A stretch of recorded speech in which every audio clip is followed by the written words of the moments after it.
What is wrong in Indian parliamentary system, क्यों मेरे को ये पसंद नहीं है।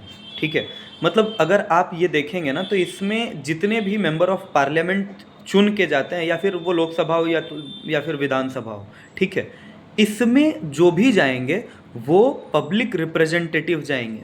और पब्लिक आज के डेट में भी इंडिया की जो है वो सत्ता में वैसे लोगों को देखना चाहती है जो बलशाली हो, जो इन्फ्लुएंसिंग हो सोसाइटी में by any means, by money, by power.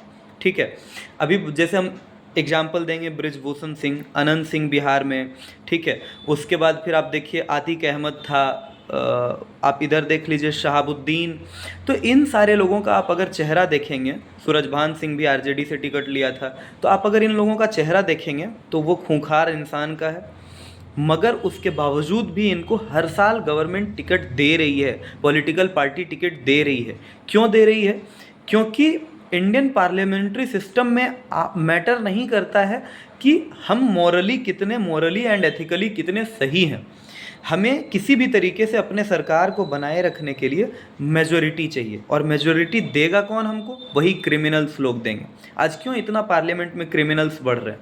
क्योंकि हम जनता क्रिमिनल्स को इसलिए चूज कर रहे हैं क्योंकि उनके पास मनी पावर, मसल्स पावर दोनों है, जिसके कारण से वो आम जनमानस तक बहुत ईजिली अपने आप को एडवर्टाइज एंड पब्लिश कर रहे हैं। बाकी जो एक्चुअल कैंडिडेट हैं, जो अच्छे हैं, वो तो पहुंच ही नहीं पा रहे हैं ना। वो उनके money power and muscles power के अंदर दब के रह जा रहे हैं, तो वो अपने आप को उस तरीके से रिफ्लेक्ट कर नहीं पा रहे हैं। इंडिपेंडेंट कैंडिडेट कितने ही जीत पाते हैं। ऐसा तो है नहीं कि वो अच्छे नहीं होते, बहुत अच्छे होते हैं, बहुत एडुकेटेड होते हैं। आप देखिएगा किसी भी कॉन्स्टिट्यूंसी में अगर 25 लोग 20 लोग अगर नामांकन दायर किए हैं, तो उसमें से जो पढ़े लिखे लोग होंगे उनको 500 1000 वोट आएगा, और जो क्रिमिनल हैं उनको 50,000 1 लाख वोट आएगा, और वो 30,000 वोट से जीत जाएंगे। ठीक है, तो ये इसलिए ऐसा होता है, और इसी के कारण से मजबूरन पॉलिटिकल पार्टी को ऐसे लोगों को टिकट देना पड़ता है अगर वो ईमानदार कैंडिडेट को वहाँ पे उतार देंगे। जैसे मैं एग्जांपल देता हूँ, मोकामा में अनंत सिंह के खिलाफ एक आईएएस ऑफिसर को आप उतार दीजिए, देखिए जो जीत जाए वो आईएएस ऑफिसर घंटा नहीं जीतेगा, वो हार जाएगा। ठीक है, क्यों हार जाएगा? क्योंकि अनंत सिंह का वहाँ पे मनी एंड मसल्स पावर दोनों है। तो जेडीयू हो या आरजेडी हो, उस कॉन्स्टिट्यूंसी में जो भी टिकट देना चाहेंगी वो अनंत सिंह को ही देना चाहेंगी, क्योंकि उनका एक सीट वो फिक्स करके दे रहा है। ठीक वैसे ही ब्रिजभूषण सिंह, वो एक सीट फिक्स करके दे रहा है।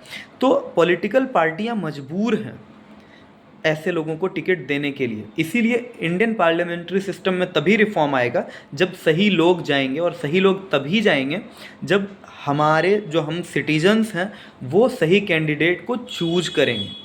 और वो अभी दूर दूर तक हमें दिखाई नहीं दे रहा है। इंडियन पीपल में इतनी मैच्योरिटी अभी नहीं आई है। तो इसमें मैच्योरिटी लाने के लिए करना क्या होगा? ग्रास रूट लेवल पे लोगों को वर्क करना होगा, अवेयर करना होगा वोटिंग राइट्स के बारे में। तब जाके हमारी जो डेमोक्रेसी है वो मैच्योर डेमोक्रेसी होगी, और हमारा पार्लियामेंट जो होगा वो डेवलपमेंट के टुवर्ड्स इनक्लाइन होगा, ना कि अपने पॉलिटिकल पार्टी को बचाने के टुवर्ड्स इनक्लाइन होगा। जैसे अगर सही लोग चुन के आ जाएंगे और एक स्टेबल गवर्नमेंट फॉर्म करेंगे, तो जैसे ही पॉलिटिकल पार्टी के पास स्टेबिलिटी आती है, तब वो सत्ता में बने रहने के लिए गलत नहीं करते हैं, तब वो देश के विकास के लिए काम करते हैं। मगर जब गलत इंसान ही, करप्ट इंसान ही पॉलिटिकल पार्टी में चला जाता है ना, तो वो वहाँ पे चूँकि डोनेशन दे के, बहुत सारा पैसा खा के, रिश्वत दे के पार्टी से टिकट खरीदा है, तो वो वहाँ पे करप्शन करता है, और सामने वाला जो आला कमान होता है वो देखते रह जाता है और कुछ नहीं कर पाता है। जैसे मैं आपको एक एग्जांपल से बताता हूँ। मैं भारतीय जनता पार्टी से 5 करोड़ में टिकट खरीदा, और ये बहुत आम बात है, आप जानते होंगे, हर एक को पता है कि इंडिया में टिकट बिकती है। सांसद का या विधायक का 5 करोड़ में मैं टिकट खरीदा, तो क्या मैं अब उस फंड को चोरी नहीं करूँगा? क्या मैं अब किसी मिनिस्ट्री में जाऊंगा तो वहाँ पे मैं अपना उस 5 करोड़ को रिकवर करने के लिए 50 करोड़ नहीं खाऊंगा? और मैं जैसे ही अगर फिर बीजेपी किस मुंह से मेरे को वहाँ पे रोकेगी?